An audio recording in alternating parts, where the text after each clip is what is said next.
Hey beautiful people, welcome to fundoo programming. मैं हूं आपका दोस्त फंडू बॉय। दोस्तों, आज मैं आपको इस बेहतरीन किताब से चालाकी से बात करने की 4 ऐसी साइकोलॉजी बताऊंगा जिसे सटीकता से इस्तेमाल करके आप किसी भी अनजान इंसान का भरोसा जीत कर उसे अपने करीबी दोस्त बना सकोगे। किसी भी अनजान इंसान से बिना कहे ही अपना मन चाहा काम करवा सकोगे और किसी भी इंसान की ना को चुटकियों में हाँ में कन्वर्ट करने में कामयाबी हासिल कर पाओगे, जो इवेंचुअली आपकी कम्युनिकेशन स्किल को एक एडवांस लेवल पे लेकर जाएगी।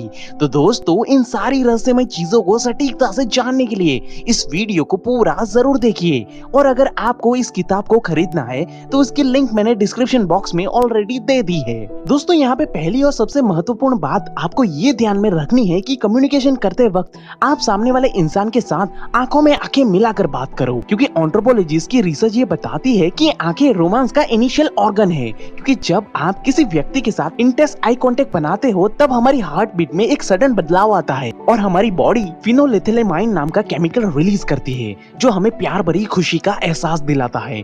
इसी वजह से जब आप कम्युनिकेशन के दौरान एक नेचुरल आई कांटेक्ट बनाते हो तो सामने वाले इंसान के दिल में भी आपके लिए एक पॉजिटिव बॉन्ड की फीलिंग क्रिएट होती है, जो आप दोनों के कम्युनिकेशन में एक ट्रस्ट बिल्ड करने में मदद करता है, जिसकी वजह से ही सामने वाला इंसान पोलाइट तरीके से बड़े ही ध्यान से आपकी बातों को सुनता है। इसीलिए साइकोलॉजिस्ट ये कहते हैं कि कम्युनिकेशन का 55% पार्ट इसी बात पे निर्भर करता है कि कम्युनिकेशन के दौरान आपकी बॉडी लैंग्वेज और मोस्ट इम्पोर्टेंट आपके चेहरे के एक्सप्रेशन और आपकी आई कांटेक्ट करने का सही तरीका ही लोगों के दिल में आपके प्रति विश्वास और रिस्पेक्ट की भावना जगाएगा। इसलिए बहुत ही जरूरी है कि कम्युनिकेशन के दौरान आपकी नजर सामने वाले इंसान की गर्दन से नीचे कभी नहीं जानी चाहिए। आपको हमेशा अपनी नजर सामने वाले इंसान की आंखें और उनके चेहरे के आसपास ही रखनी चाहिए। अगर आप अपनी नजर इधर उधर रखोगे तो सामने वाला इंसान तुरंत ही आपके कैरेक्टर को जज कर लेगा, भले ही चाहे आपके मन में सामने वाले इंसान के लिए कितनी भी रिस्पेक्ट क्यों ना हो। मगर आपकी इस तरह की बॉडी लैंग्वेज आपके कैरेक्टर को नीचे गिरा देती है, जिसकी वजह से सामने वाला इंसान आपसे जल्द से जल्द पीछा छुड़ाना ही चाहेगा, भले ही चाहे अब आप कितनी भी अच्छी और प्यारी बातें क्यों ना कर लो।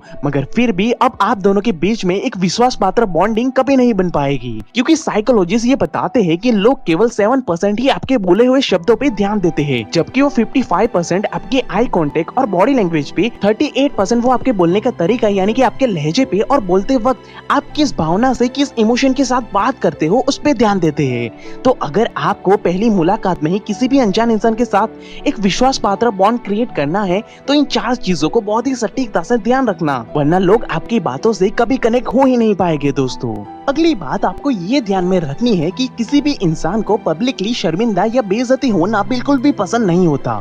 इसलिए अगर आप किसी भी इंसान को सबके सामने उसकी गलतियां गिनवाओगे तो आप कभी सामने वाले इंसान के साथ एक रैपो बिल्ड कभी नहीं कर पाओगे। जैसे कि एक जूलिया नाम की लड़की थी, उसके घर पे कुछ कंस्ट्रक्शन का काम चल रहा था। कंस्ट्रक्शन करने के लिए जो वर्कर्स आते थे वो अच्छे से काम तो कर रहे थे, लेकिन वो अपना काम खत्म करने के बाद घर की सफाई नहीं करते थे और वो दिन खत्म होते ही पूरे घर में बहुत ही गंदगी पीछे छोड़कर ऐसे ही चले जाते थे। अब ये चीज जूलिया को बिल्कुल भी पसंद नहीं थी और उसे इस बात पे गुस्सा भी बहुत आ रहा था, मगर उसने उन वर्कर्स पे चिल्लाने के बजाय एक समझदारी भरा रास्ता अपनाया। उसने वर्कर्स के जाने के बाद जल्दी से झाड़ू को उठाया और पूरे घर की अच्छे से सफाई कर दी और सारी चीजों को अच्छे से अपनी जगह पे रख दिया। अब जब दूसरे दिन वर्कर्स काम करने के लिए घर पर आए तो तुरंत ही उसने वर्कर्स की तारीफ करनी शुरू कर दी कि थैंक यू कि कल आप लोगों ने अपना काम खत्म होने के बाद घर की साफ सफाई बहुत ही अच्छे से की थी और ये चीज मुझे वाकई में बहुत ही अच्छी लगी। एक्चुअली मैं आपके काम से इतनी प्रभावित हूँ कि मैं अपने बाकी दोस्तों को भी आपका ही नाम रिकमेंड करने वाली हूँ, क्योंकि उन लोगों को भी ऐसे ही एक्स्ट्रा ऑर्डिनरी कंस्ट्रक्शन सर्विस की बहुत ज्यादा जरूरत है। ये सुनकर वर्कर्स काफी प्रभावित हुए और उन्हें अपनी गलती का एहसास भी हुआ और उसी दिन से वो अपना काम खत्म करने के बाद घर की अच्छी तरीके से सफाई करके जाते थे। और इस तरह से जूलिया ने बिना कोई आर्गुमेंट या बहस किए बगैर ही अपना मनचाहा काम वर्कर से हंसी खुशी करवा लिया।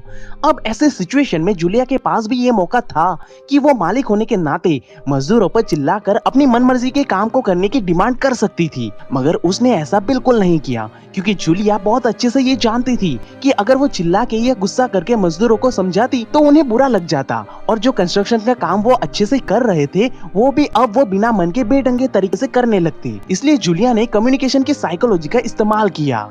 और उनके काम की तारीफ करके पहले उनके साथ एक प्यार भरा बॉन्ड एस्टेब्लिश किया और फिर इनडायरेक्टली उन मजदूरों को अपनी गलती का एहसास दिलाया ताकि उनके आत्मसम्मान को कोई ठेस ना पहुंचे और जूलिया का मनचाहा काम भी आसानी से हो जाए। अब कम्युनिकेशन का अगला प्रिंसिपल ये कहता है कि अगर आप एक सुपीरियर पोजीशन पे है और आप लोगों से ऐसे काम करवाना चाहते हो जो काम करने में सामने वाले इंसान का बिल्कुल भी मन ना हो, तो ऐसे सिचुएशन को कैसे हैंडल करे, कैसे मैनेज करते हैं वो मैं आपको बताता हूँ। एल स्मिथ एक गवर्नर थे न्यूयॉर्क में और उनके पास एक बहुत ही मुश्किल काम आया था। सिंग सिंग जो कि उस जमाने की बहुत ही डेंजरस कैद खाना हुआ करता था, वहाँ पे कोई भी वार्डन नहीं था और इसी वजह से वहाँ पे बहुत सारे स्कैंडल हुआ करते थे। सब लोग नियमों का उल्लंघन करते थे, इसलिए उसे काबू में रखना बहुत ही जरूरी बन गया था। इसलिए वहाँ पे एक स्ट्रॉन्ग एंड इंटेलिजेंट वार्डन की सख्त जरूरत थी। मगर एल स्मिथ को ये समझ में नहीं आ रहा था कि इस पर्टिकुलर काम के लिए किसको भेजा जाए। तब कुछ रिसर्च के बाद एल स्मिथ को लुइस नाम का एक बंदा मिला जो उन्हें लगता था कि वो उस काम के लिए एक बहुत ही सही आदमी है। मगर जब लुइस को इंटरव्यू के दौरान इस जेल की हालत बताई गई तो पहले तो वो बहुत ही डर गए और जो कि वो ऑलरेडी एक कंफर्ट जोन में अपनी जिंदगी बिता रहे थे, इसलिए उन्हें लगा कि इस काम के लिए कौन इतना रिस्क लेगा। वहाँ पे तो न जाने कितनी डेंजरस चीजें हो रही है और इसमें तो बहुत सारे पॉलिटिशियन भी इन्वॉल्व है, तो बेवजह ही कौन इतना रिस्क लेगा। अब इन सब थॉट की वजह से लुइस का बिल्कुल भी मन नहीं था वहाँ पे जाने का। मगर तभी एल स्मिथ ने लुइस से ये कहा कि लुइस, मैं ये समझ सकता हूँ कि तुम वहाँ पे बिल्कुल भी जाना नहीं चाहोगे क्योंकि वहाँ पे चीजें बिल्कुल भी नॉर्मल नहीं है। इसलिए मुझे लगता है कि एक स्ट्रॉन्ग एंड इंटेलिजेंट बंदा ही ऐसे सिचुएशन को काबू कर सकता है और तुम्हारे रिज्यूमे से मुझे पता चला कि तुम में वो काबिलियत है, इसलिए मैंने तुम्हें आज मिलने के लिए बुलाया है। मगर तुम नहीं जाना चाहते हो तो मैं समझ सकता हूँ। अब ये बात सुनकर लुइस का ईगो पूरी तरह से हर्ट हो गया था। उसके अंदर का हल्क जैसा स्वाभिमान जाग गया था क्योंकि एल स्मिथ ने लुइस के सामने इस काम को एक चैलेंज की तरह रखा था और सीधे सीधे लुइस की मर्दानगी और स्मार्टनेस को ललकारा गया था। अब जो कि लुइस जो अपनी मर्दाना रेपुटेशन को बिल्कुल भी नीचे नहीं गिराना चाहते थे, क्योंकि वो थोड़ी ना ऐसा एक्सेप्ट करेंगे कि मैं टैलेंटेड नहीं हूँ, मैं स्ट्रॉन्ग नहीं हूँ, तो भाई लुइस ने ये चैलेंज एक्सेप्ट कर लिया ताकि वो अपनी एक स्ट्रॉन्ग मर्दाना और इंटेलिजेंट पर्सनालिटी को साबित कर सके। और इसी वजह से जब वो सिंग सिंग जेल में पहुंचा तो उसने ये साबित करके भी दिखाया। उसने अपने आप को साबित करने के लिए कई सारी स्किल सीखी, कैदियों को कंट्रोल करने की कई सारी टेक्निक और साइकोलॉजी की किताबें पढ़ डाली और कुछ ही समय में वो चीजों को अपने कंट्रोल में लेकर आए। क्योंकि इस बार बात उसके रेपुटेशन की थी, उसकी इज्जत की थी, उसके मान की थी, उसके सम्मान की थी। इसीलिए लुइस ने अपना काम बेहतरीन तरीके से करके दिखाया और इसी वजह से लुइस का काम इतना फेमस हुआ कि वो उस जमाने के सबसे बेहतरीन वार्डन कहलाने लगे। और उन्होंने उसके बारे में एक किताब भी लिखी जो एक बेस्ट सेलिंग बुक के तौर पे मार्केट में अपनी जगह भी बना चुकी थी और इसी की वजह से लुइस बहुत ज्यादा फेमस भी हो गए थे। अब अगर आप इस वास्तविक घटना को ध्यान से देखोगे तो आपको पता चलेगा कि एल स्मिथ ने लुइस के सामने इस काम को एक चैलेंज की तरह रखा था, जिसमें उन्होंने क्लियरली बताया था कि ये काम इंटेलिजेंट, एक स्ट्रॉन्ग एंड मर्दाना बंदा ही ठीक से कर पाएगा। अब ऑब्वियस सी बात है कि कोई भी इंसान अपने आप को नीचा दिखाना तो चाहेगा नहीं, क्योंकि हर कोई इंसान अपने आप को इंटेलिजेंट एंड स्मार्ट समझता है और इसी वजह से लुइस ने इस चैलेंजिंग काम को एक्सेप्ट किया और अपनी रेपुटेशन को साबित करके दिखाया। तो इसी तरीके से आप भी चालाकी से अपना काम सामने वाले इंसान से सटीकता से करवा सकते हो। कम्युनिकेशन के दौरान अगली बात आपको ये ध्यान में रखनी है कि इस दुनिया में सभी लोगों में इंटरनली ये साइकोलॉजी मौजूद है कि वो हर वक्त हमेशा ही अपना फायदा देखता है। इसलिए जब भी आप किसी के साथ बात करते हो तब सामने वाले को इनडायरेक्टली उनका फायदा दिखाइए और अगर एक बार उनको अपना फायदा दिख गया तो वो खुद ब खुद ही आपसे जुड़ना चाहेंगे। उसके बाद आपको ज्यादा मेहनत करने की जरूरत भी नहीं पड़ेगी। जैसे कि मेरा एक दोस्त वकील है, वो जब भी किसी नए इंसान से मिलता है तो वो अपना इंट्रोडक्शन सामने वाले इंसान की पर्सनालिटी के साथ जोड़ देता है। जैसे कि अगर वो किसी बिजनेसमैन से मिलेगा तो वो ये बोलता है कि हेलो सर, मेरा नाम राहुल है और मेरा काम है नए नए बिजनेसमैन को सही और सटीक लॉ बताना ताकि वो अपने बिजनेस को लीगली तरीके से एक सेफ जोन में रखकर ग्रो कर सके। अब ये बात सुनकर सामने वाले इंसान के दिमाग में बिजनेस के रिलेटेड जितने भी लॉ के रिलेटेड इशू होते हैं वो सारे इशू उनके सामने एक झटके में आ जाते हैं और फिर वो राहुल से उसके काम के बारे में और भी डिटेल में जानने की जिज्ञासा रखते हैं। ठीक उसी तरह जब आप सामने वाले इंसान के फायदे या मतलब की बात करोगे तो लोग अपने आप ही आपसे जुड़ने लगेंगे। जैसे कि एक बार की बात है कि आइसलैंड ऑफ कोर्सिया और कोरियत के बीच में जंग शुरू हो गई थी। तब दोनों की आर्मी इतनी ज्यादा स्ट्रॉन्ग नहीं थी कि वो एक दूसरे को हरा सके, इसलिए दोनों ने एथेंस की आर्मी से मदद मांगने की सोची। मगर हालत ये हो गई थी कि दोनों ही देश एथेंस के पास मदद के लिए पहुंच गए थे, इसलिए एथेंस जिस किसी की भी मदद करने के लिए तैयार होता वो देश अपने आप ही जीत जाता। इसलिए दोनों देश के एम्बेसडर्स ने अपने अपने प्रपोजल एथेंस के सामने रखा, जिसमें सबसे पहले कोरियत का एम्बेसडर सामने आया। उसने बताया कि उन्होंने एथेंस पे कितने एहसान किए हैं, अब बारी एथेंस की है अपना एहसान चुकाने की। और इसी तरह से उसने वो सारे एहसान गिनवा दिए जो उन्होंने एथेंस पे किए थे, ताकि एथेंस उनके एहसानों के तले दबकर उनकी मदद करने के लिए तैयार हो जाए। अब उसके बाद कॉर्सिया का एम्बेसडर आया। उसने कोई भी एहसान की बात नहीं की, वो सीधा पॉइंट पे आया और बोला कि अगर एथेंस उन्हें जंग जीतने में मदद करेगा तो कॉर्सिया अपनी पूरी नेवी की ताकत